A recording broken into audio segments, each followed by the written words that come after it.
श्री कृष्ण चैतन्य प्रभु दया करो मोरे तुमा बिना के दयालु जगत संसारे. சைத்தன்ய சரிதாமிர்தம் மத்தியலீலை அத்தியாயம் 11. ஸ்ரீ சைதன்ய மகாபிரபுவின் வேடா கீர்த்தன லீலைகள்.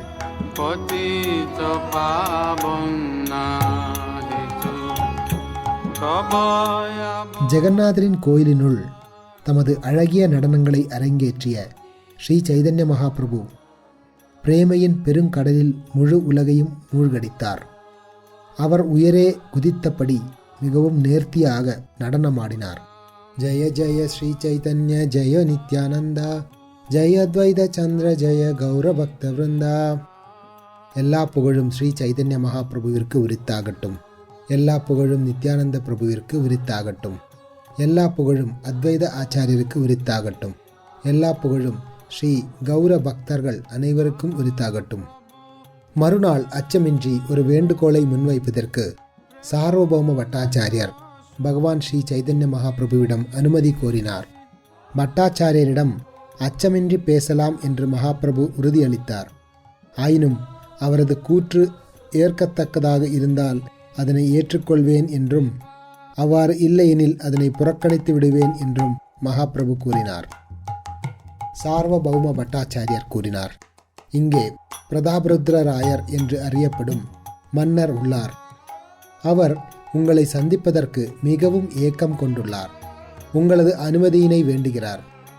இக்கோரிக்கையினை கேட்ட மாத்திரத்தில் ஸ்ரீ சைதன்ய மகாபிரபு உடனடியாக தமது கரங்களை கொண்டு காதுகளை மூடிக்கொண்டார். பிரியமான சார்வபௌமரே, இந்த விரும்பத்தகாத விஷயத்தினை ஏன் என்னிடம் வேண்டுகிறீர்? நான் ஒரு சந்நியாசி. மன்னரை சந்திப்பது என்பது பெண்ணை சந்திப்பதை போன்று எனக்கு அபாயகரமானது. அவர்களில் யாரை சந்தித்தாலும் அது விஷத்தை குடிப்பதை போன்றதாகும். நிஷ்கிஞ்சனஸ்ய பகவத் பஜனோன்முகஸ்ய பாரம் பரம் ஜிகமிஷோர் பவசாகரஸ்ய சந்தர்ஷனம் விஷயினாம் அதயோஷிதாம் ச ஹா ஹந்த ஹந்த விஷபக்ஷணதோப்யசாது. பெரும் புலம்பலுடன் மகாபிரபு சார்வபௌம பட்டாச்சாரியரிடம் தெரிவித்தார், ஐயகோ, பௌதீக பெருங்கடலை கடப்பதற்கு தீவிர ஆர்வம் கொண்டு எந்த பௌதீக நோக்கமும் இன்றி பகவானின் தெய்வீக அன்பு தொண்டில் ஈடுபடுபவருக்கு புலனின்பத்தில் ஈடுபட்டுள்ள பௌதீகவாதியை காண்பது அல்லது அதே போன்ற விருப்பத்துடன் உள்ள ஒரு பெண்ணை காண்பது என்பது விஷத்தை விரும்பி குடிப்பதை காட்டிலும் வெறுக்கத்தக்கதாகும். சார்வபௌம பட்டாச்சாரியார் பதிலளித்தார், எம்பெருமானே, நீங்கள் கூறுவது சரியே. ஆயினும் இந்த மன்னர் சாதாரண மன்னர் அல்லர். இவர் மாபெரும் பக்தரும் பகவான் ஜெகநாதரின் சேவகரும் ஆவார். ஸ்ரீ சைதன்ய மகாபிரபு கூறினார், மன்னர் மிக சிறந்த பக்தர் என்பது உண்மையாக இருந்தாலும் அவர் விஷம் கொண்ட பாம்பாகவே கருதப்படுகிறார். பெண்ணின் வடிவம் மரத்தில் செய்யப்பட்டிருந்தால் கூட அவளது அந்த ரூபத்தினை தொடுவதாலும் ஒருவன் கிளர்ச்சி அடைகிறான். ஆகாராத் அபிபேதவ்யம் ஸ்ரீனாம் விஷயினாம் அபி யதாஹேர் மனசா க்ஷோபஸ்ததா தஸ்யாகிருதேரபி. உயிருள்ள பாம்பு அல்லது பாம்பின் ரூபத்தை பார்த்து ஒருவன் உடனடியாக அச்சம் கொள்வதைப் போல தன்னுணர்விற்காக முயல்பவன் லௌகீகவாதி அல்லது பெண்ணை பற்றி அச்சம் கொள்ள வேண்டும். உண்மையில் அவன் அவர்களுடைய அங்கங்களை கணநேரம் கூட பார்க்கக்கூடாது. பட்டாச்சாரியரே, நீங்கள் இதுபோன்று மீண்டும் உரைத்தால் அதற்கு மேல் என்னை இங்கே பார்க்க மாட்டீர்கள். எனவே இது போன்ற வேண்டுகோள் உங்களுடைய வாயிலிருந்து வராமல் பார்த்து கொள்ளுங்கள். அச்சமடைந்த சார்வபௌமர் இல்லத்திற்கு திரும்பி இது குறித்து சிந்திக்கத் தொடங்கினார். அச்சமயத்தில் மாமன்னர் பிரதாபருத்ரர் புருஷோத்தமத்திற்கு, அதாவது ஜெகநாத்புரிக்கு வந்தார். காரியதரிசிகள், அமைச்சர்கள், படைத்தளபதிகள் முதலியவர்களுடன் இணைந்து பகவான் ஜெகநாதரை தரிசிக்க கோயிலுக்கு சென்றார். மன்னர் பிரதாபருத்ரர் ஜெகநாதபுரிக்கு வந்தபொழுது ராமானந்தராயரும் அவருடன் வந்தார். ராமானந்தராயர் முதலில் பேரானந்தத்துடன் ஸ்ரீ சைதன்ய மகாபிரபுவை சந்திக்க சென்றார்.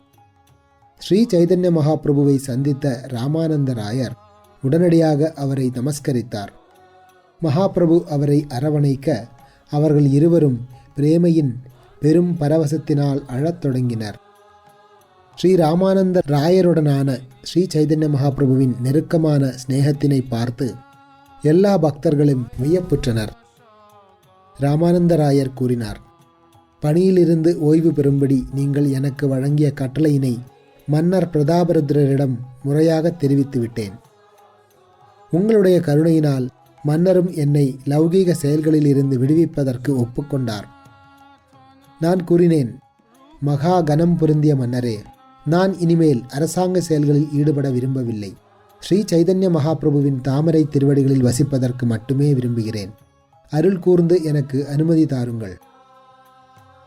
இந்த வேண்டுகோளை நான் சமர்ப்பித்த பொழுது உங்கள் திருப்பெயரை கேட்ட மாத்திரத்தில் மன்னர் மகிழ்ச்சியுற்று உடனடியாக தமது அரியாசனத்தில் இருந்து எழுந்து என்னை அரவணைத்தார். அன்புள்ள பிரபுவே, உங்களது திருப்பெயரை கேட்ட மாத்திரத்தில் மன்னர் உடனடியாக பிரேமையின் பரவசத்தில் மூழ்கினார்.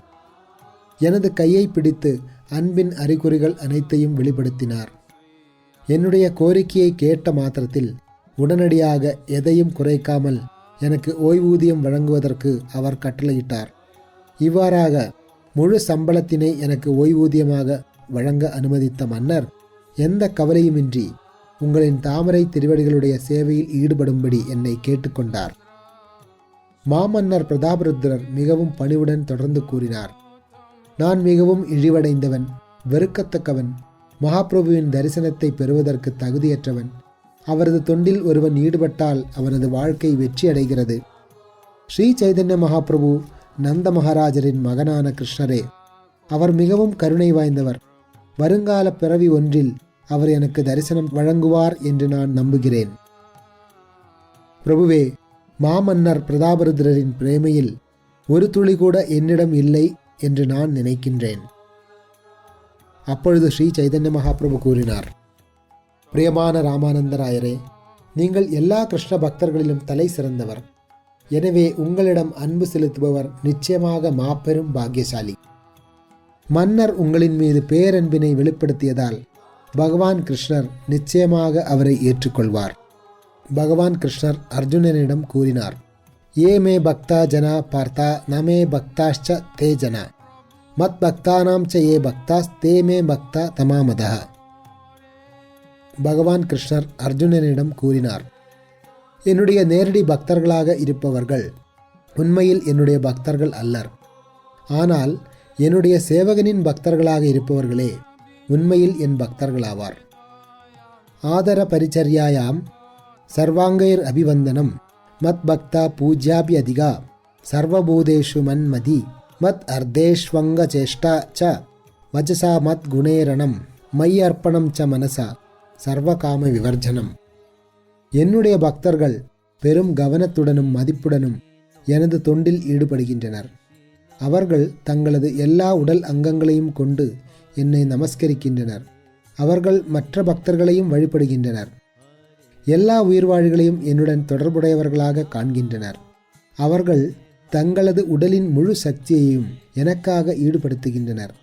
அவர்கள் தங்கள் பேசும் சக்தியினை என்னுடைய குணங்களையும் லீலைகளையும் புகழ்வதில் ஈடுபடுத்துகின்றனர். அவர்கள் தங்கள் மனதை எனக்காக அர்ப்பணித்து எல்லா பௌதிக விருப்பங்களையும் துறப்பதற்கு முயல்கின்றனர்.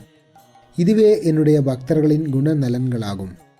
சிவபெருமான் பார்வதி தேவியிடம் கூறினார், ஆராதனானாம் சர்வேஷாம் விஷ்ணோர் ஆராதனம் பரம் தஸ்மாத் பரதரம் தேவி ததீயாராதனம் சமர்சனம். சிவபெருமான் பார்வதி தேவியிடம் கூறினார், பிரியமான தேவியே, வேதங்களில் தேவர்களின் வழிபாடு பரிந்துரைக்கப்பட்டுள்ள போதிலும் பகவான் விஷ்ணுவை வழிபடுவதே மிக உயர்ந்ததாகும். இருப்பினும் பகவான் விஷ்ணுவை வழிபடுவதைக் காட்டிலும் பகவான் விஷ்ணுவுடன் தொடர்புடைய வைஷ்ணவர்களுக்கு சேவை செய்தல் உயர்ந்ததாகும். ஹரே கிருஷ்ணா ஹரே கிருஷ்ணா கிருஷ்ணா கிருஷ்ணா ஹரே ஹரே.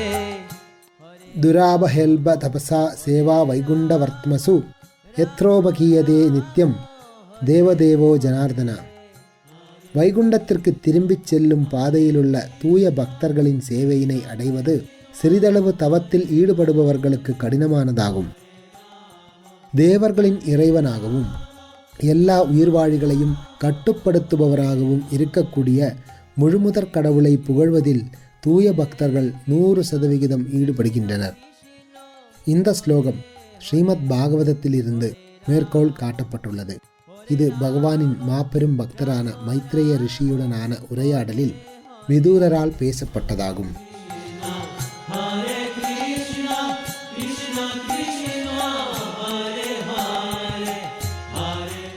அச்சமயத்தில் மகாபிரபுவின் முன்பாக பரமானந்த பூரி, பிரம்மானந்த பாரதி கோசாய், ஸ்வரூப தாமோதர கோசாய், நித்யானந்த பிரபு, ஜெகதானந்தர், முகுந்தர் மற்றும் இதர பக்தர்களும் இருந்தனர். எனவே ஸ்ரீ ராமானந்தராயர் மகாபிரபுவின் எல்லா பக்தர்களுக்கும், குறிப்பாக 4 ஆன்மீக குருமார்களுக்கு தமது நமஸ்காரங்களை அர்ப்பணித்தார். இவ்வாறாக ராமானந்தராயர் எல்லா பக்தர்களையும் முறையான விதத்தில் அணுகினார். ஹரே ராம ஹரே ராம ராம ராம ஹரே ஹரே. அடுத்ததாக ஸ்ரீ சைதன்ய மகாபிரபு ராமானந்தராயரிடம் வினவினார், தாமரை கண்களை கொண்ட பகவான் ஜெகநாதரை தரிசித்து விட்டீர்களா? ராமானந்தராயர் பதிலளித்தார், நான் இப்போது தரிசனத்திற்காக கோயிலுக்கு செல்ல உள்ளேன். ஸ்ரீ சைதன்ய மகாபிரபு பதிலளித்தார், பிரியமான ராயரே, என்ன காரியம் செய்துள்ளீர்? முதலில் பகவான் ஜெகநாதரை தரிசிக்காதது ஏன்? இங்கு முதலில் வந்தது ஏன்? ராமானந்தராயர் கூறினார், எனது கால்கள் தேரை போன்றவை, எனது இதயம் தேரோட்டியை போன்றது. இந்த ஜீவனை இதயம் எங்கே கொண்டு செல்கிறதோ அங்கே செல்வதற்கு ஜீவன் கட்டுப்பட்டுள்ளான். ஸ்ரீ ராமானந்தராயர் தொடர்ந்தார், நான் என்ன செய்வேன்? எனது மனம் என்னை இங்கே அழைத்து வந்துள்ளது. முதலில் பகவான் ஜெகநாதரை தரிசிக்க செல்வதை என்னால் யோசித்து பார்க்க முடியவில்லை. ஸ்ரீ சைதன்ய மகாபிரபு அறிவுறுத்தினார், உடனடியாக கோவிலுக்கு சென்று பகவான் ஜெகநாதரை தரிசனம் செய்யுங்கள். அதன் பின்னர் இல்லத்திற்கு சென்று குடும்ப உறுப்பினர்களை சந்திப்பீராக. ஸ்ரீ சைதன்ய மகாபிரபுவின் உத்தரவை பெற்று ராமானந்தராயர் பகவான் ஜெகநாதருடைய கோயிலுக்கு விரைந்து சென்றார்.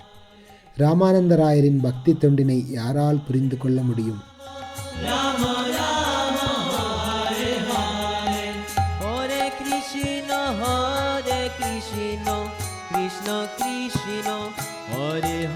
ஜெகநாத் பூரிக்கு வந்த மன்னர் பிரதாபருத்ரர் சார்வபௌம பட்டாச்சாரியரை அழைத்தார். பட்டாச்சாரியர் மன்னரை காண சென்ற பொழுது மன்னர் அவருக்கு உரிய மரியாதையை வழங்கி பின்வருமாறு வினவினார். மன்னர் வினவினார், என்னுடைய கோரிக்கையை மகாபிரபுவிடம் சமர்ப்பித்தீர்களா? சார்வபௌமர் பதிலளித்தார், ஆம், என்னால் இயன்ற அளவு முயன்றேன்.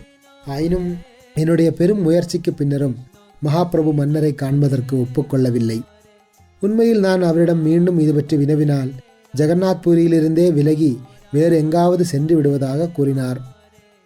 இதை கேட்டு மன்னர் மிகவும் வருத்தமடைந்தார். பெரும் ஏக்கத்துடன் பின்வருமாறு பேசத் தொடங்கினார். மன்னர் கூறினார், எல்லா விதமான பாவிகளையும் இழிவான மனிதர்களையும் விடுவிப்பதற்காகவே ஸ்ரீ சைதன்ய மகாபிரபு அவதரித்துள்ளார். அதனால் அவர் ஜகாய் மதாய் முதலிய பாவிகளை விடுவித்தார். ஐயகோ, மன்னன் பிரதாபருத்ரனை தவிர எல்லா பாவிகளையும் விடுவிப்பதற்காக ஸ்ரீ சைதன்ய மகாபிரபு அவதரித்துள்ளாரா? ஆதர்ஷனீயான் அபி நீச்சஜாதின் சம்வீக்ஷதே ஹந்த ததாபினோ மாம் மத் ஏகவர்ஜம் கிருபைஷ்யதி தி நிர்ணீய கிம் சோ அவததார தேவா. ஸ்ரீ சைதன்ய மகாபிரபு தமது கருணை வாய்ந்த பார்வையை காணத்தகாத கீழ்த்தர மக்களுக்கும் வழங்குகிறார். ஐயோ, என்னை தவிர மற்றவர்கள் அனைவரையும் விடுவிப்பதாக முடிவு செய்து அவர் தமது அவதாரத்தை ஏற்றுள்ளாரோ? மாமன்னர் பிரதாபருத்ரர் தொடர்ந்தார், என்னை காண மறுப்பதில் ஸ்ரீ சைதன்ய மகாபிரபு உறுதியாக இருந்தால் அவரை காணாமல் உயிரை கைவிடுவதில் நான் உறுதியாக இருப்பேன். ஸ்ரீ சைதன்ய மகாபிரபுவின் கருணை என்னும் செல்வத்தை நான் பெறாவிடில் இந்த உடலினால் என்ன பயன்? இந்த ராஜ்யத்தினால் என்ன பயன்? இவை நிச்சயம் பயனற்றவை. மன்னர் பிரதாபருத்ரரின் உறுதியை கேட்ட சார்வபௌம பட்டாச்சாரியர் ஆழ்ந்து சிந்திக்க தொடங்கினார்.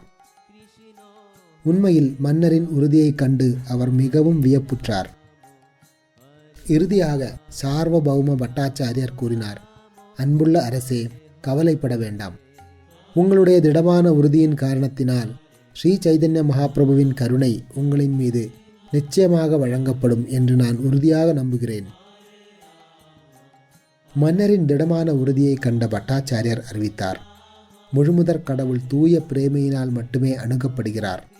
ஸ்ரீ சைதன்ய மகாபிரபுவின் மீதான உங்களுடைய பிரேமை மிக மிக ஆழமாக இருப்பதால் அவர் உங்களின் மீது கருணை கொள்வார் என்பதில் சந்தேகம் இல்லை.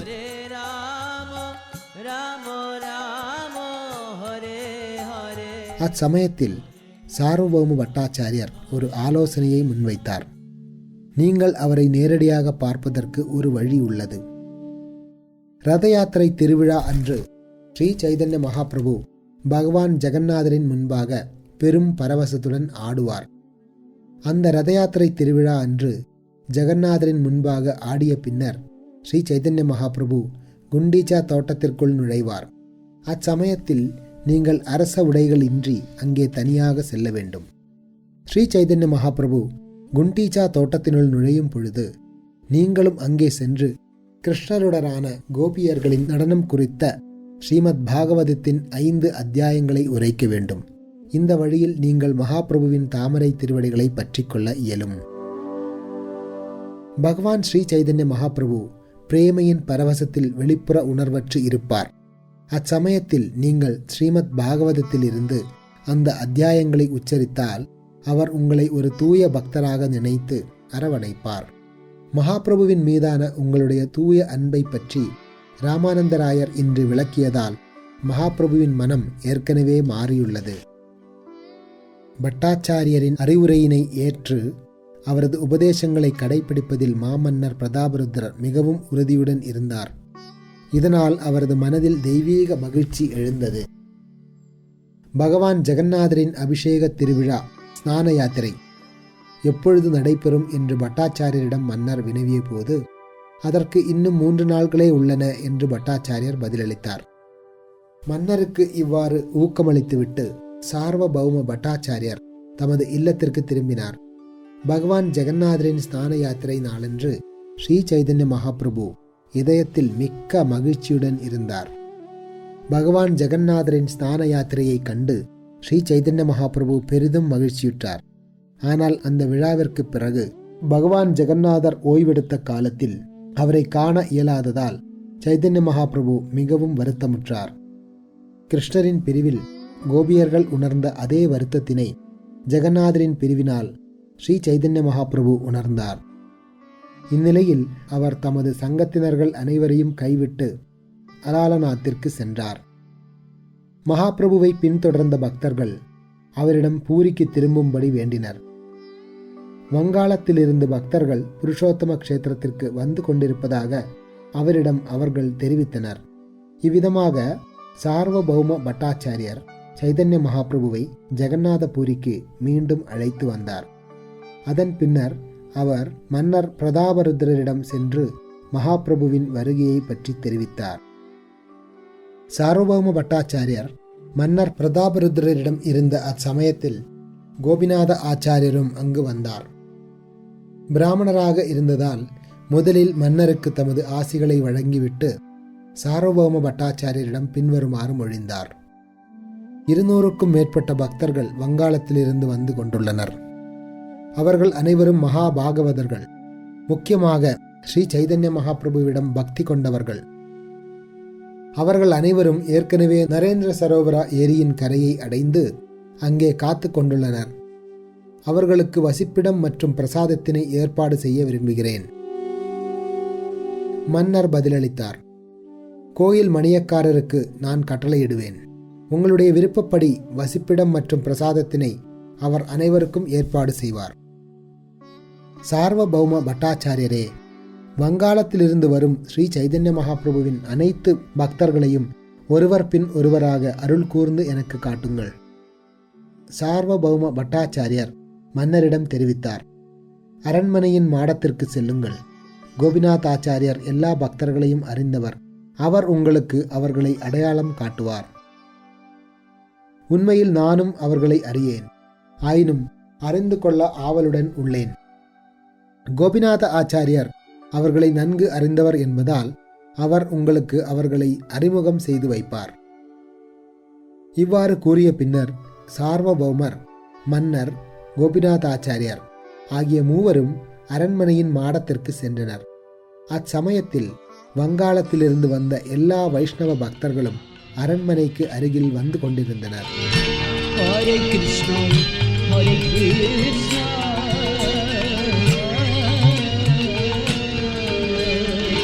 கிருஷ்ணா கிருஷ்ணா ஹரே ஹரே ஹரே ராம ஹரே ராம ராம ராம ஹரே ஹரே.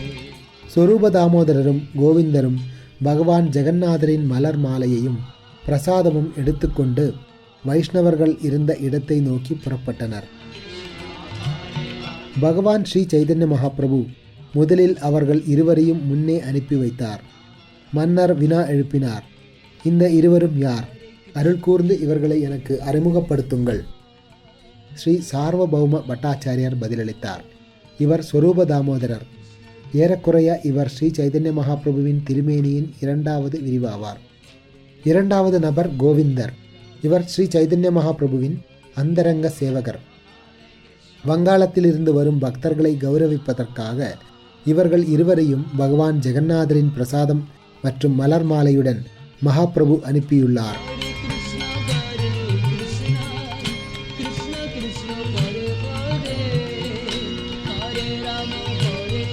முதலில் சொரூப தாமோதரர் முன்வந்து அத்வைத ஆச்சாரியருக்கு மாலையிட்டார். அடுத்ததாக கோவிந்தர் முன்வந்து அத்வைத ஆச்சாரியருக்கு இரண்டாவது மாலையினை அர்ப்பணித்தார். அத்வைத ஆச்சாரியரின் முன்பாக கோவிந்தர் தண்டம் சமர்ப்பித்து நமஸ்கரித்த பொழுது அத்வைத ஆச்சாரியர் சொரூப தாமோதரரிடம் அவரது அடையாளத்தினை வினவினார். ஏனெனில் அத்வைதருக்கு கோவிந்தரை அப்பொழுது தெரியாது. சொரூப தாமோதரர் அவரிடம் தெரிவித்தார், இவர் கோவிந்தர், ஈஸ்வரபூரியின் சேவகர், மிக உயர்ந்த குணங்களை கொண்டவர். ஈஸ்வரபூரி ஸ்ரீ சைதன்ய மகாபிரபுவிற்கு சேவை செய்யும்படி கோவிந்தருக்கு கட்டளையிட்டார். இதனால் மகாபிரபு இவரை தமக்கு அருகில் வைத்து கொண்டுள்ளார்.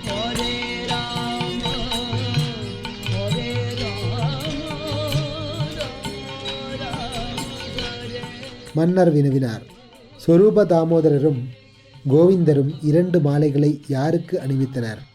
அவரது மேனி மிகவும் பிரகாசமாக இருக்கிறது. அவர் நிச்சயம் மிகச்சிறந்த பக்தராக இருக்க வேண்டும். அவர் யாரென்று அருள் கூர்ந்து எனக்கு தெரிவிப்பீராக. கோபிநாதாச்சாரியர் பதிலளித்தார், இவரது பெயர் அத்வைத ஆச்சாரியர். இவர் ஸ்ரீ சைதன்ய மகாபிரபுவினால் பெரிதும் மதிக்கப்படும் தலை சிறந்த பக்தர். இங்கே ஸ்ரீவாச பண்டிதர், வக்ரேஸ்வர் பண்டிதர், வித்யாநிதி, ஆச்சாரியர், கதாதார பண்டிதர் ஆகியோர் உள்ளனர். இங்கே ஆச்சாரிய ரத்னா, புரந்தர பண்டிதர், கங்கதாச பண்டிதர், சங்கர பண்டிதர் ஆகியோர் உள்ளனர். இவர் முராரி குப்தர், பண்டித நாராயணர் மற்றும் முழு உலகையும் விடுவிப்பவரான தாகூர் ஹரிதாசர் ஆகியோர் உள்ளனர். இவர் ஹரிபட்டர், அங்கே நரசிம்மானந்தர், இவர் வாசுதேவதத்தர் மற்றும் சிவானந்த சேனரும் உள்ளனர். இங்கே கோவிந்த கோஷ், மாதவ கோஷ், வாசுதேவ கோஷ் ஆகியோரும் உள்ளனர். இம்மூன்று சகோதரர்களும் சங்கீர்த்தனத்தில் ஈடுபட்டு மகாபிரபுவை மிகவும் மகிழ்விக்கின்றனர். ராகவ பண்டிதர் மற்றும் நந்தன ஆச்சாரியரும் உள்ளனர். அங்கே ஸ்ரீமான் பண்டிதர் மற்றும் ஸ்ரீகாந்தரும் நாராயணரும் உள்ளனர். கோபிநாத் ஆச்சாரியர் பக்தர்களை தொடர்ந்து அடையாளம் காட்டினார். இங்கே இருப்பவர் சுக்லம்பரர், பாருங்கள், அவர் ஸ்ரீதரர், இவர் விஜயர். அங்கே வல்லபசேனர் உள்ளார், இவர் புருஷோத்தமர், அவர் சஞ்சயர். மேலும் இங்கே சத்யராஜ கான், ராமானந்தர் முதலிய குலீனா கிராமவாசிகள் அனைவரும் உள்ளனர். உண்மையில் அவர்கள் அனைவரும் இங்கு வந்துள்ளனர் பாருங்கள். முகுந்ததாசா, நரஹரி, ஸ்ரீ ரகுநந்தனா, கண்டவாசி சிரஞ்சீவா, சுலோச்சனர் உட்பட்ட ஸ்ரீகண்ட கிராமத்தில் வசிப்பவர்களும் அனைவரும் உள்ளனர். எத்தனை பெயர்களை உங்களிடம் நான் கூறுவேன். நீங்கள் காணும் எல்லா பக்தர்களும் ஸ்ரீ சைதன்ய மகாபிரபுவின் சங்கத்தினர்களே. இவர்கள் மகாபிரபுவை தங்களுடைய உயிராக நினைக்கின்றனர். மன்னர் கூறினார், இவ்வெல்லா பக்தர்களையும் பார்த்து நான் பெரிதும் வியப்படைகிறேன். ஏனெனில் இத்தகைய தேஜஸினை நான் ஒருபொழுதும் கண்டதில்லை. உண்மையில் இவர்களுடைய தேஜஸ் கோடிக்கணக்கான சூரியன்களின் ஒளியைப் போன்று உள்ளது. பகவானின் திருநாமங்கள் இவ்வளவு இனிமையாக பாடப்படுவதை நான் ஒருபொழுதும் கேட்டதில்லை. என்னே பிரேமை, என்னே நடனம், என்னே திருநாம கீர்த்தனம்! இது போன்ற பிரேமையையும் நடனத்தினையும் கீர்த்தனத்தையும் நான் எங்கும் பார்த்ததில்லை, கேட்டதும் இல்லை. சார்வபௌம பட்டாச்சாரியர் பதிலளித்தார், இந்த இனிமையான தெய்வீக சப்தம் மகாபிரபுவின் விசேஷ படைப்பாகும். இது பிரேம சங்கீர்த்தனம், அனைவரும் ஒன்றாக இணைந்து பிரேமையுடன் பாடுதல் என்று அறியப்படுகிறது. இந்த கலியுகத்தில் கிருஷ்ண உணர்வின் தர்மத்தை பிரச்சாரம் செய்வதற்காக ஸ்ரீ சைதன்ய மகாபிரபு அவதரித்துள்ளார். எனவே ஸ்ரீகிருஷ்ணரின் திருநாமங்களை கீர்த்தனம் செய்வதே இந்த யுகத்திற்கான தர்மமாகும்.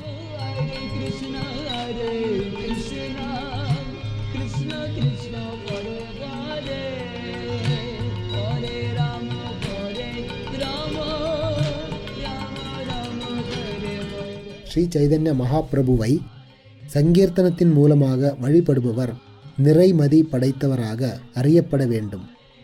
அவ்வாறாக செய்யாதவர் துளியும் அறிவற்றவராக கலிக்கு பலியானவராக கருதப்பட வேண்டும்.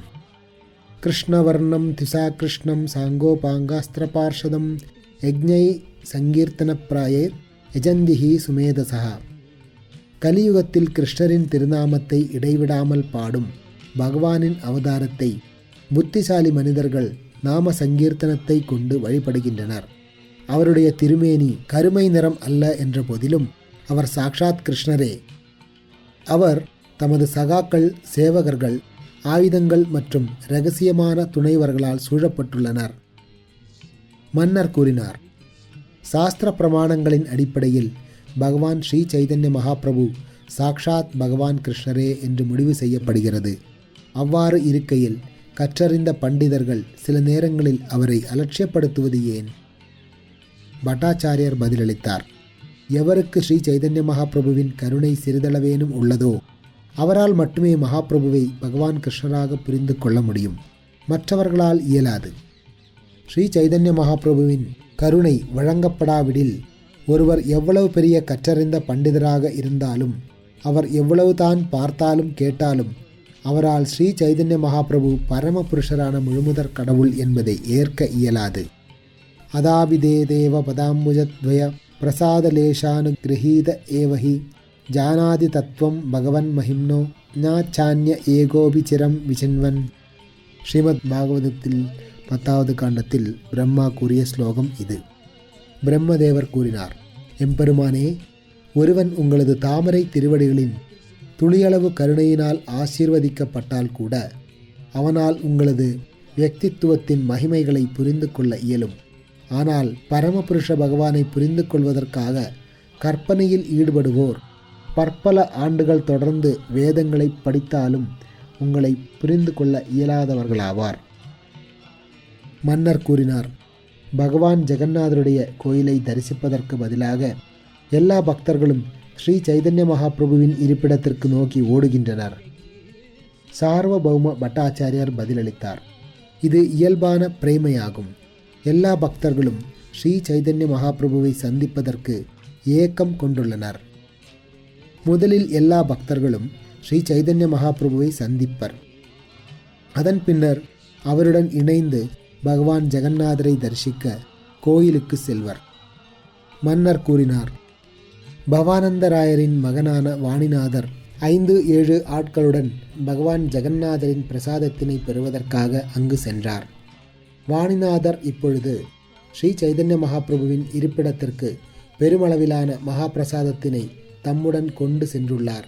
இதற்கான காரணத்தை என்னிடம் தெரிவிப்பீராக. சார்வபௌம பட்டாச்சாரியார் கூறினார், எல்லா பக்தர்களும் வந்துள்ளதை புரிந்து கொண்ட ஸ்ரீ சைதன்ய மகாபிரபு பிரசாதம் குறித்து செய்கையினால் உணர்த்த வாணிநாதரும் மற்றவர்களும் பெருமளவிலான மகாபிரசாதத்தினை கொண்டு வந்துள்ளனர்.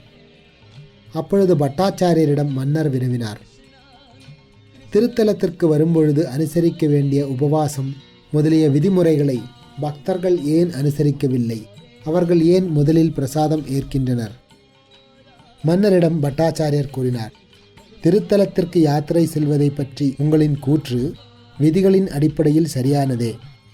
ஆயினும் மற்றொரு பாதை ஒன்று உள்ளது. அது ராகபக்தியின் பாதையாகும். அதன் கொள்கைகளின்படி தர்மத்தை நிறைவேற்றுவதில் பல்வேறு சூக்ஷ்மமான மர்மங்கள் உள்ளன. சவரம் செய்தல், உபவாசம் செய்தல் போன்ற சாஸ்திர விதிகள் பரமபுருஷ பகவானின் மறைமுகமான கட்டளைகளாகும். இருப்பினும் பிரசாதம் ஏற்றுக்கொள்ளும்படி பகவான் நேரடியாக கட்டளையிடும் பொழுது அவ்வாறு பிரசாதம் ஏற்பதை பக்தர்கள் தங்களது முழுமுதற் கடமையாக ஏற்கின்றனர். மகா பிரசாதம் இல்லாத சமயத்தில் விரதம் அனுசரிக்கப்பட வேண்டும். ஆனால் புருஷோத்தமரான முழுமுதற் கடவுள் பிரசாதம் ஏற்கும்படி நேரடியாக கட்டளையிடும் பொழுது அத்தகு வாய்ப்பினை புறக்கணிப்பது அபராதமாகிவிடும். ஸ்ரீ சைதன்ய மகாபிரபு தமது திவ்யமான திருக்கரத்தினால் பிரசாதத்தினை பரிமாறும் பொழுது இந்த அரிய வாய்ப்பினை மறுத்து உபவாசத்தின் நெறிகளை யார் கடைபிடிப்பார்? முன்பு ஒரு நாள் மகாபிரபு அதிகாலையில் எனக்கு மகாபிரசாத அன்னத்தினை வழங்கினார். அதனை நான் எனது படுக்கையில் அமர்ந்தபடி என்னுடைய வாயை கூட கழுவாமல் உண்டேன்.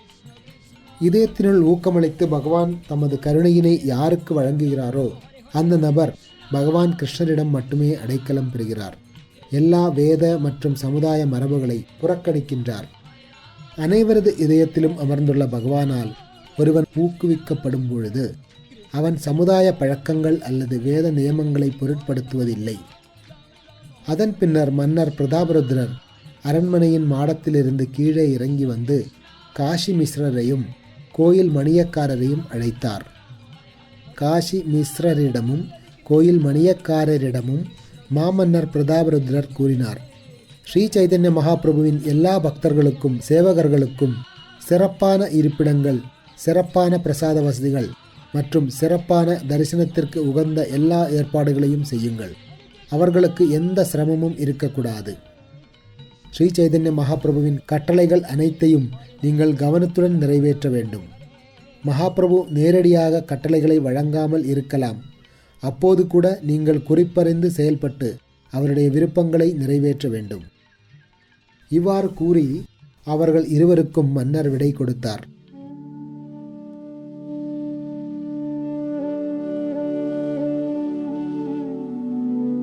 சார்வபௌம பட்டாச்சாரியரும் வைஷ்ணவர்களின் கூட்டத்தினை காண சென்றார். சற்று தூரத்தில் நின்றபடி கோபிநாத ஆச்சாரியரும் சார்வபௌம பட்டாச்சாரியரும் எல்லா வைஷ்ணவர்களும் ஸ்ரீ சைதன்ய மகாபிரபுவுடன் சந்திப்பதை பார்த்தனர். கோயிலின் முக்கிய வாயிலான சிம்ஹத்வாரத்தின் வலப்புறத்தில் தொடங்கி எல்லா வைஷ்ணவர்களும் காஷி மிஸ்ரரின் இல்லத்தை நோக்கி முன்னேறத் தொடங்கினர்.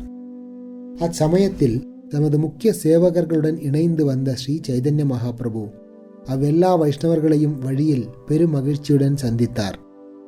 முதலில் அத்வைத ஆச்சாரியர் மகாபிரபுவின் தாமரை திருவடிகளுக்கு பிரார்த்தனைகளை அர்ப்பணித்தார்.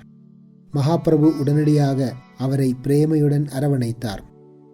பிரேமையின் ஆனந்தத்தில் ஸ்ரீ சைதன்ய மகாபிரபுவும் அத்வைதாச்சாரியரும் பெரும் மனக்கிளர்ச்சியினை வெளிப்படுத்தினர். இருப்பினும் காலத்தையும் சூழ்நிலையையும் கவனித்து ஸ்ரீ சைதன்ய மகாபிரபு சற்று அமைதி அடைந்தார். அதன் பின்னர் ஸ்ரீவாஸ் தாகூர் முதலிய பக்தர்கள் அனைவரும் மகாபிரபுவின் தாமரை திருவடிகளுக்கு பிரார்த்தனைகளை அர்ப்பணித்தனர். மகாபிரபு அவர்கள் ஒவ்வொருவரையும் பேரன்புடன் ஆலிங்கனம் செய்தார். மகாபிரபு ஒருவர் பின் ஒருவராக எல்லா பக்தர்களிடமும் உரையாடினார். அவர்கள் அனைவரையும் அழைத்து கொண்டு இல்லத்தினுள் நுழைந்தார்.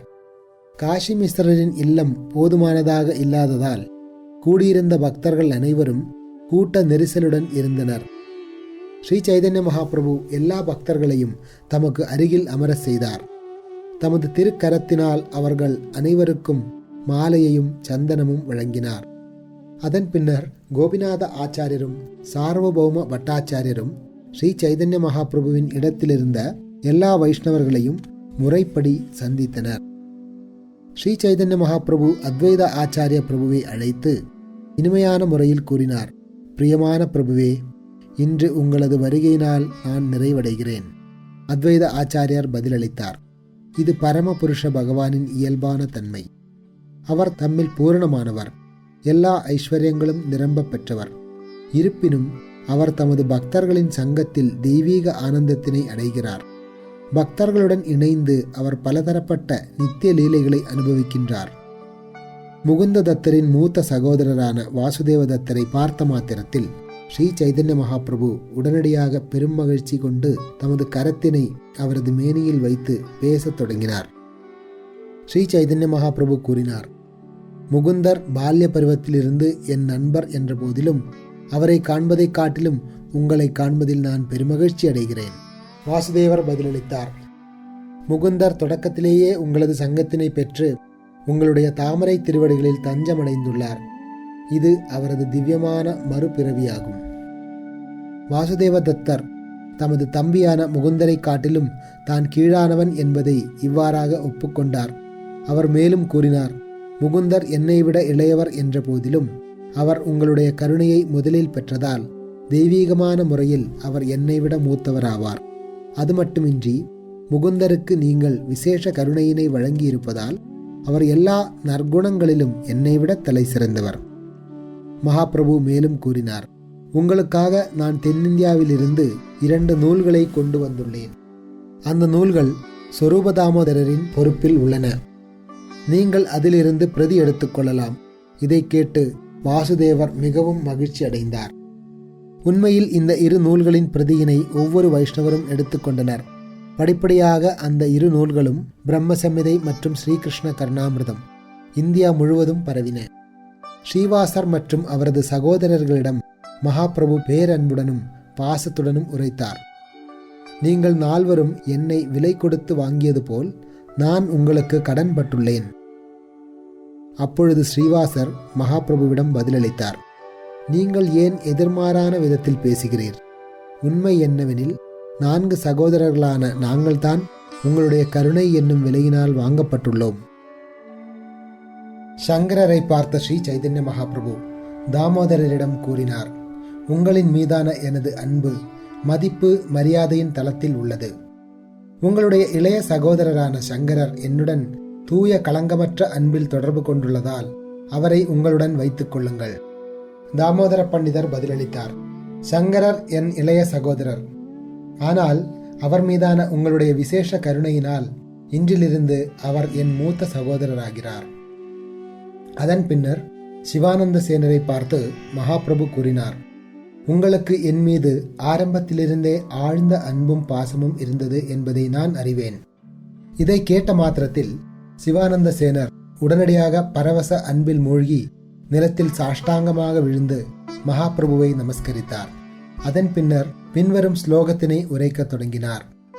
நிமஜ்ஜதோ அனந்த பவார்ணவாந்த ஷிராயமே கூலம் இவாசி லப்த துவயாபி லப்தம் பகவன் இதானிம் அனுத்தமம் பாத்திரம் இதம் தயாயா. எம்பெருமானே, எல்லையற்றவரே, கடலில் தத்தளித்த ஒருவன் கரையை அடைவது போல அறியாமையின் கடலில் மூழ்கியிருந்த நான் நீண்ட காலத்திற்கு பின்னர் தற்பொழுது உங்களை அடைந்துள்ளேன். எம்பெருமானே, என்னை பெற்றதால் உங்களுடைய காரணமற்ற கருணையை வழங்குவதற்கான சரியான நபரை நீங்கள் பெற்றுள்ளீர். இந்த ஸ்லோகம் ஆளவந்தார் எனப்படும் யமுனாச்சாரியரால் இயற்றப்பட்ட ஸ்தோத்திர ரத்னா என்னும் பிரார்த்தனையில் காணப்படும் 21வது ஸ்லோகமாகும்.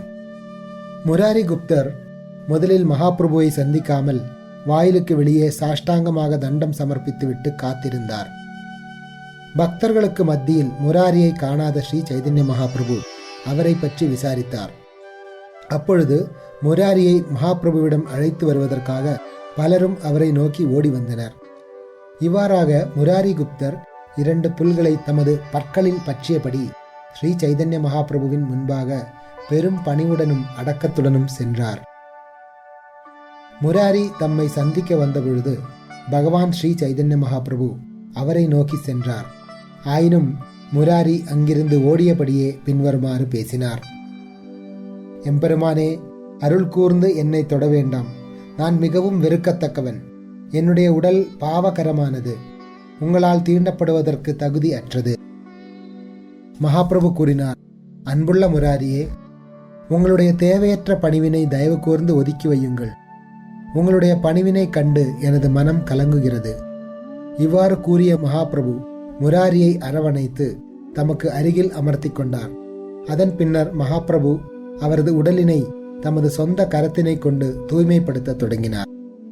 அதன் பின்னர் ஆச்சாரிய ரத்னர், வித்யாநிதி, கதாதார பண்டிட், கங்கதாசர், ஹரிபட்டர், ஆச்சாரிய புரந்தரா உட்பட எல்லா பக்தர்களையும் ஸ்ரீ சைதன்ய மகாபிரபு ஒருவர் பின் ஒருவராக ஆலிங்கனம் செய்தார்.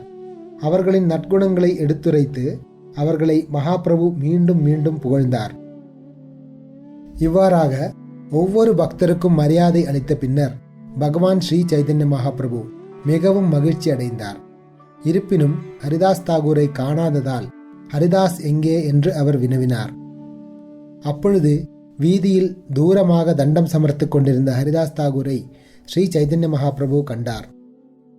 மகாபிரபு பக்தர்களை சந்தித்த இடத்திற்கு ஹரிதாஸ் தாகூர் வரவில்லை. மாறாக தூரத்தில் பொது வீதியில் சாஷ்டாங்கமாக விழுந்து கிடந்தார். எல்லா பக்தர்களும் அப்பொழுது ஹரிதாஸ் தாகூரிடம் சென்று கூறினர், மகாபிரபு உங்களை சந்திக்க விரும்புகிறார், தயவு கூர்ந்து உடனடியாக வாருங்கள். ஹரிதாஸ் தாகூர் பதிலளித்தார், நான் நீச்ச ஜாதியை சேர்ந்தவன், தீண்டத்தகாதவன், எனவே கோயிலுக்கு அருகில் செல்வதற்கு எனக்கு அதிகாரம் இல்லை. அப்பொழுது ஹரிதாஸ் தாகூர் தமது விருப்பத்தினை தெரிவித்தார். கோயிலுக்கு அருகில் ஏதேனும் ஒரு தனிமையான இடம் எனக்கு கிடைத்தால் அங்கே நான் தனியாக தங்கி எனது காலத்தை கழிக்க இயலும். பகவான் ஜெகநாதரின் சேவகர்கள் என்னை தொடுவதை நான் விரும்பவில்லை. நான் அந்த தோட்டத்திலேயே தனியாக இருப்பேன். இதுவே எனது விருப்பமாகும். மக்கள் இச்செய்தியினை ஸ்ரீ சைதன்ய மகாபிரபுவிடம் தெரிவித்த பொழுது மகாபிரபு அதனை கேட்டு பெரும் மகிழ்ச்சியுற்றார். அச்சமயத்தில் கோயில் மணியக்காரருடன் வந்த காஷி மிஸ்ரர் ஸ்ரீ சைதன்ய மகாபிரபுவின் தாமரை திருவடிகளில் தமது நமஸ்காரங்களை அர்ப்பணித்தார். எல்லா வைஷ்ணவர்களையும் ஒன்றாக பார்த்து காஷி மிஸ்ரரும் மணியக்காரரும் மிகவும் மகிழ்ச்சியுற்றனர். ஆனந்தத்துடன் அவர்கள் பொருத்தமான முறையில் பக்தர்களை சந்தித்தனர். அவர்கள் இருவரும் ஸ்ரீ சைதன்ய மகாபிரபுவிடம் வேண்டுகோள் விடுத்தனர். எல்லா வைஷ்ணவர்களையும் தங்க வைப்பதற்கான முறையான ஏற்பாடுகளை செய்வதற்கு எங்களுக்கு கட்டளையிடுவீராக. எல்லா வைஷ்ணவர்களுக்கும் தங்குவதற்காக பொருத்தமான இடங்கள் ஏற்பாடு செய்யப்பட்டுள்ளன. தற்பொழுது இவர்கள் அனைவருக்கும் மகா பிரசாதத்தினை விநியோகம் செய்வோமாக. ஸ்ரீ சைதன்ய மகாபிரபு உடனடியாக கோபிநாத் ஆச்சாரியரிடம் கூறினார், எல்லா வைஷ்ணவர்களையும் அழைத்து கொண்டு காஷி மிஸ்ரரும் கோயில் மணியக்காரரும் வழங்கக்கூடிய இருப்பிடங்களில் அவர்களை தங்க வைப்பீராக. அதன் பின்னர் மகாபிரபு காஷி மிஸ்ரரிடமும் கோயில் மணியக்காரரிடமும் கூறினார், ஜெகநாதரின் உணவு பிரசாதத்தை பொறுத்தவரையில் அதனை வாணிநாதராயரின் பொறுப்பில் ஒப்படைத்து விடுங்கள். அவர் எல்லா வைஷ்ணவர்களையும் கவனித்துக் கொண்டு அவர்களுக்கு மகா பிரசாதத்தினை விநியோகம் செய்வார். ஸ்ரீ சைதன்ய மகாபிரபு அதன் பின்னர் கூறினார், எனது இருப்பிடத்திற்கு அருகிலுள்ள பூந்தோட்டத்தில் மிகவும் தனிமையான அறை ஒன்று உள்ளது. அருள் கூர்ந்து எனக்கு அந்த அறையினை வழங்குங்கள். அது எனக்கு தேவைப்படுகிறது. அந்த தனிமையான இடத்தில் அமர்ந்து பகவானின் தாமரை திருவடிகளை என்னால் நினைவு கொள்ள முடியும். அப்பொழுது காஷி மிஸ்ரர் ஸ்ரீ சைதன்ய மகாபிரபுவிடம் கூறினார், அனைத்தும் உங்களுக்கு சொந்தமானவை. என்னிடம் கேட்பதற்கு என்ன அவசியம்? உங்களுடைய விருப்பத்தின்படி நீங்கள் எதை வேண்டுமானாலும் எடுத்துக்கொள்ளலாம். பிரபுவே, நாங்கள் இருவரும் உங்களுடைய சேவகர்கள். உங்களது கட்டளைகளை நிறைவேற்றுவதற்காகவே உள்ளோம். நீங்கள் என்ன செய்ய விரும்பினாலும் கருணையுடன் அதற்கான கட்டளையை எங்களுக்கு வழங்குவீராக. இவ்வாறு கூறிய காஷி மிஸ்ரரும் கோயில் மணியக்காரரும் அங்கிருந்து விடை பெற்றனர். கோபிநாதரும் வாணிநாதரும் அவர்களுடன் சென்றனர். கோபிநாதரிடம் எல்லா இருப்பிடங்களும் காட்டப்பட்டன. வாணிநாதரிடம் பகவான் ஜெகநாதரின் மகாபிரசாதம் பெருமளவில் வழங்கப்பட்டது. இவ்வாறாக வாணிநாதராயர் கொழுக்கட்டை உட்பட பல்வேறு வகையான ஜெகநாத பிரசாதத்தை பெருமளவில் எடுத்து வந்தார். கோபிநாத ஆச்சாரியரும் வசிப்பிடங்கள் எல்லாவற்றையும் தூய்மை செய்துவிட்டு திரும்பினார். அப்பொழுது ஸ்ரீ சைதன்ய மகாபிரபு எல்லா வைஷ்ணவர்களையும் அழைத்து கூறினார், எல்லா வைஷ்ணவர்களும் நான் கூறுவதை கேளுங்கள். தற்போது நீங்கள் அனைவரும் உங்களுக்கு உரிய வசிப்பிடத்திற்கு செல்லலாம். கடலுக்கு சென்று நீராடிவிட்டு கோயிலின் கோபுரத்தை தரிசியுங்கள். அவ்வாறு செய்த பின்னர் இங்கே திரும்பி வந்து உணவருந்துங்கள். ஸ்ரீ சைதன்ய மகாபிரபுவை நமஸ்கரித்துவிட்டு எல்லா பக்தர்களும் தங்களது இருப்பிடங்களுக்கு சென்றனர். கோபிநாத ஆச்சாரியர் அவர்கள் ஒவ்வொருவருக்கும் உரிய இருப்பிடங்களை காட்டினார். அதன் பின்னர் ஸ்ரீ சைதன்ய மகாபிரபு ஹரிதாஸ் தாகூரை காண சென்றார். அவர் பரவசத்துடன் மகாமந்திர கீர்த்தனத்தில் ஈடுபட்டிருந்தார். ஹரே கிருஷ்ண கிருஷ்ண கிருஷ்ண ஹரே ஹரே, ஹரே ராம ராம ராம ஹரே ஹரே என்று ஹரிதாஸ் தாகூர் பாடிக்கொண்டிருந்தார். ஸ்ரீ சைதன்ய மகாபிரபுவை பார்த்த மாத்திரத்தில் ஹரிதாஸ் தாகூர் உடனடியாக சாஷ்டாங்கமாக விழுந்து தண்டம் சமர்ப்பித்தார். ஸ்ரீ சைதன்ய மகாபிரபு அவரை எழுப்பி ஆலிங்கனம் செய்தார்.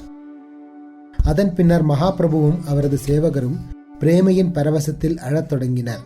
உண்மையில் பகவான் தமது சேவகரின் குணத்தினால் மாற்றப்பட்டிருந்தார். சேவகர் தமது எஜமானரின் குணத்தினால் மாற்றப்பட்டிருந்தார். ஹரிதாஸ் தாகூர் கூறினார், எம்பெருமானே, அருள் கூர்ந்து என்னை தொட வேண்டாம். நான் மிகவும் இழிவடைந்தவன், தீண்டத்தகாதவன், மனிதரில் கீழானவன். மகாபிரபு கூறினார், நான் தூய்மையடையும் பொருட்டு உங்களை தொட விரும்புகிறேன். ஏனெனில் உங்களிடம் உள்ள தூய்மையான செயல்கள் என்னிடம் இருப்பதில்லை. ஸ்ரீ சைதன்ய மகாபிரபு ஹரிதாஸ் தாகூரரை புகழ்ந்தார். ஒவ்வொரு கணமும் நீங்கள் அனைத்து புனித ஸ்தலங்களிலும் நீராடுகிறீர்கள். ஒவ்வொரு கணமும் நீங்கள் மாபெரும் யாகங்கள், தவம் மற்றும் தானங்களை நிறைவேற்றுகின்றீர். நீங்கள் இடைவிடாமல் 4 வேதங்களை படிக்கின்றீர். நீங்கள் எந்த ஒரு பிராமணர் அல்லது சந்நியாசியை காட்டிலும் உயர்ந்தவர். அதனைத் தொடர்ந்து ஸ்ரீ சைதன்ய மகாபிரபு பின்வரும் ஸ்லோகத்தினை உரைத்தார். அஹோபதஸ்வபச்சோதோ கரியான் யஜ்ஜிஹ்வாக்ரே வர்த்ததே நாம துப்யம் தே புஸ்தபஸ்தே ஜுஹுஸ் சஸ்னூர் ஆர்யா பிரம்மானுஜூர் நாம கிருணந்தி ஏதே. எம்பெருமானே, தங்களது திருநாமத்தை எப்பொழுதும் நாவில் வைத்திருப்பவர் தீட்சை பெற்ற பிராமணரை காட்டிலும் சிறந்தவர். அவர் நாயை உண்ணும் குடும்பத்தில் பிறந்திருக்க நேர்ந்து அதனால் பௌதீக தரத்தின்படி மனிதர்களில் மிகவும் தாழ்ந்தவராக இருந்தால் கூட உண்மையில் அவர் மிகவும் புகழத்தக்கவர். இது பகவானுடைய திருநாமத்தை உச்சரிப்பதன் அற்புத பயனாகும். எனவே பகவானுடைய திருநாமத்தை உச்சரிப்பவர் வேதங்களில் கூறப்பட்டுள்ள எல்லா வகையான தவங்களையும் மாபெரும் யாகங்களையும் ஏற்கனவே செய்தவர் என்றும், எல்லா திருத்தலங்களிலும் ஏற்கனவே நீராடியவர் என்றும், எல்லா வேதங்களையும் ஏற்கனவே கற்றவர் என்றும், உண்மையான ஆரியர் என்றும் புரிந்து கொள்ளப்பட வேண்டும். இவ்வாறு கூறிய ஸ்ரீ சைதன்ய மகாபிரபு ஹரிதாஸ் தாகூரரை பூந்தோட்டத்திற்கு அழைத்து சென்றார். அங்கே ஒரு தனிமையான இடத்தில் அவருடைய வசிப்பிடத்தை அவருக்கு காட்டினார். ஸ்ரீ சைதன்ய மகாபிரபு ஹரிதாஸ் தாகூரிடம் கோரினார், இங்கேயே இருந்து ஹரே கிருஷ்ண மகாமந்திரத்தினை உச்சரிப்பீராக. நான் உங்களை சந்திக்க நாள்தோறும் இங்கே நேரில் வருவேன். இங்கே அமைதியாக வாழ்ந்தபடி கோயிலின் உச்சியில் உள்ள சக்கரத்தினை தரிசித்து நமஸ்கரிப்பீராக. உங்களுக்கு உரிய பிரசாதத்தினை இந்த இடத்திற்கே அனுப்பி வைப்பதற்கு நான் ஏற்பாடு செய்கிறேன். நித்யானந்த பிரபு, ஜெகதானந்த பிரபு, தாமோதர பிரபு, முகுந்த பிரபு ஆகியோரும் ஹரிதாஸ் தாகூரை சந்தித்து மிகவும் ஆனந்தமுற்றனர். ஸ்ரீ சைதன்ய மகாபிரபு கடலில் நீராடி தமது வசிப்பிடத்திற்கு திரும்பிய பின்னர் அத்வைத பிரபுவின் தலைமையில் எல்லா பக்தர்களும் கடலில் நீராட சென்றனர். கடலில் நீராடிய பின்னர் அத்வைத பிரபுவும் இதர பக்தர்களும் திரும்பி வந்தனர். வரும் வழியில் அவர்கள் ஜெகநாதருடைய கோயிலின் உச்சியை தரிசித்துவிட்டு உணவருந்துவதற்காக ஸ்ரீ சைதன்ய மகாபிரபுவின் வசிப்பிடத்திற்கு சென்றனர். ஸ்ரீ சைதன்ய மகாபிரபு எல்லா பக்தர்களையும் அவரவருக்கு உரிய இடத்தில் வரிசையாக அமர செய்தார். அதன் பிறகு தமது தெய்வீக திருக்கரத்தினால் தாமே பிரசாதத்தினை பரிமாறத் தொடங்கினார்.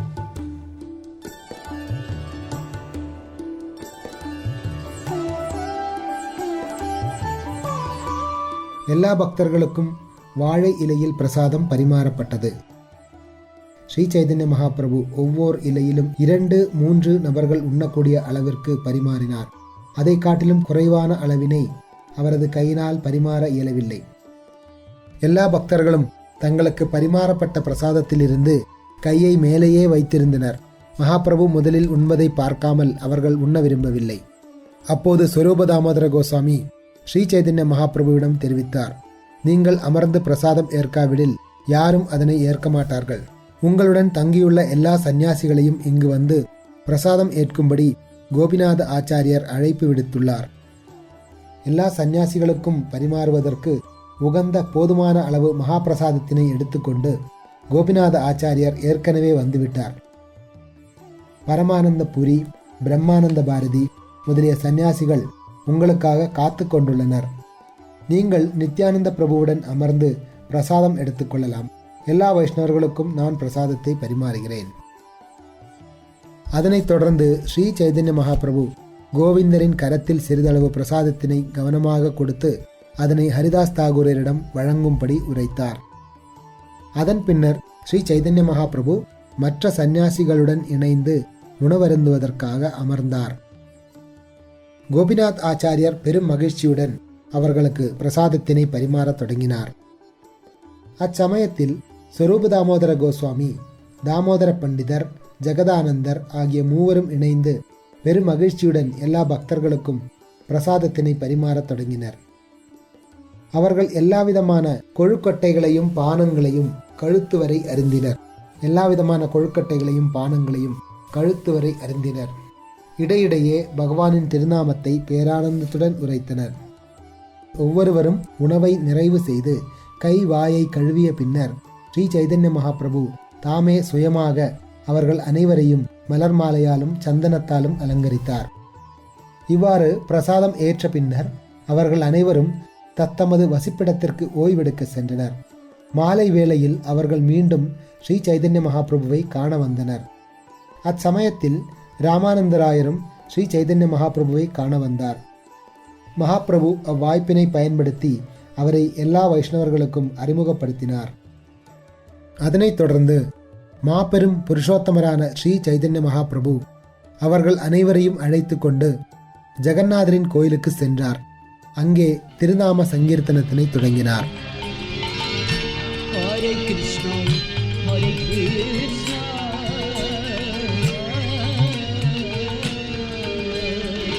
கிருஷ்ணா கிருஷ்ணா ஹரே ஹரே ஹரே ராம ஹரே ராம ராம ராம ஹரே ஹரே. பகவானின் தூப ஆரதியை தரிசித்த பின்னர் அவர்கள் அனைவரும் சங்கீர்த்தனத்தை தொடங்கினர். அப்பொழுது கோயில் மணியக்காரர் அங்கு வந்து அனைவருக்கும் மலர் மாலையும் சந்தனமும் வழங்கினார். 4 குழுக்கள் 4 திசைகளில் பிரிக்கப்பட்டு சங்கீர்த்தனம் நிகழ்த்தப்பட்டது.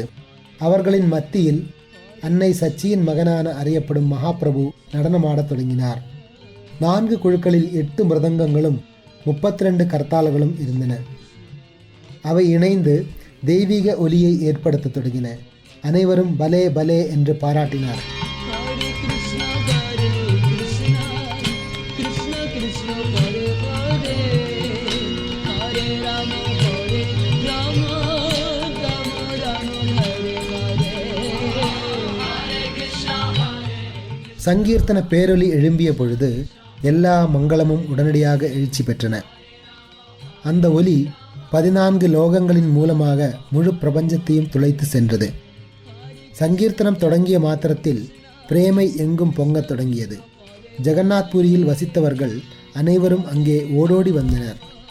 அத்தகு சங்கீர்த்தனத்தினை கண்டு அனைவரும் வியப்புற்றனர். அதுபோன்ற கீர்த்தனத்தையும் அதுபோன்ற பிரேமையின் பரவசத்தையும் யாரும் அதற்கு முன்பு எங்கும் கண்டதில்லை என்பதை அவர்கள் அனைவரும் ஒப்புக்கொண்டனர்.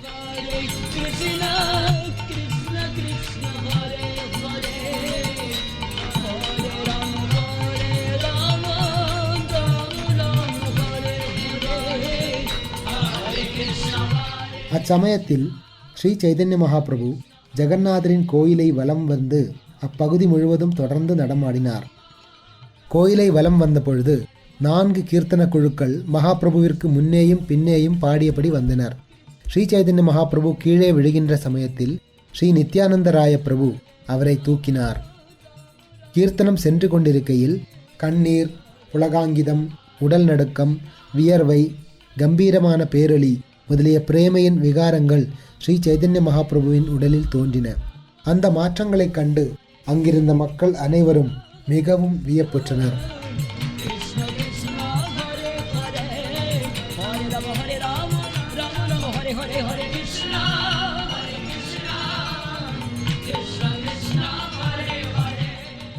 மகாபிரபுவின் கண்களில் இருந்து வந்த கண்ணீர் பீற்றுக்குழலில் இருந்து வரும் நீரை போன்று பெரும் வேகத்துடன் பீரிட்டு வந்தது.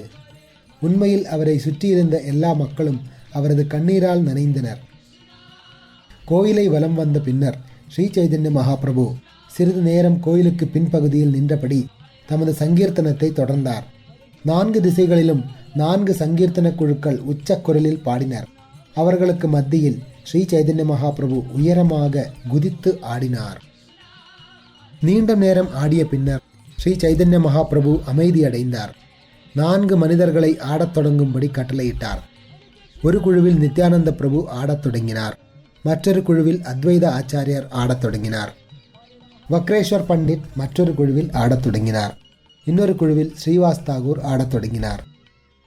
நடனம் இவ்வாறு சென்று கொண்டிருக்க நடுவில் நின்றபடி அவர்களை கவனித்துக் கொண்டிருந்த ஸ்ரீ சைதன்ய மகாபிரபு அங்கே ஓர் அதிசயத்தையும் நிகழ்த்தினார். ஸ்ரீ சைதன்ய மகாபிரபு நடனமாடுபவர்களுக்கு மத்தியில் நின்றார். எல்லா நாட்டியக்காரர்களும் ஸ்ரீ சைதன்ய மகாபிரபு தங்களை பார்ப்பதை போன்று உணர்ந்தனர். 4 மாமனிதர்களின் நடனத்தையும் காண விரும்பியதால் ஸ்ரீ சைதன்ய மகாபிரபு ஒரே நேரத்தில் எல்லாரையும் காணும் இந்த அதிசயத்தினை நிகழ்த்தினார்.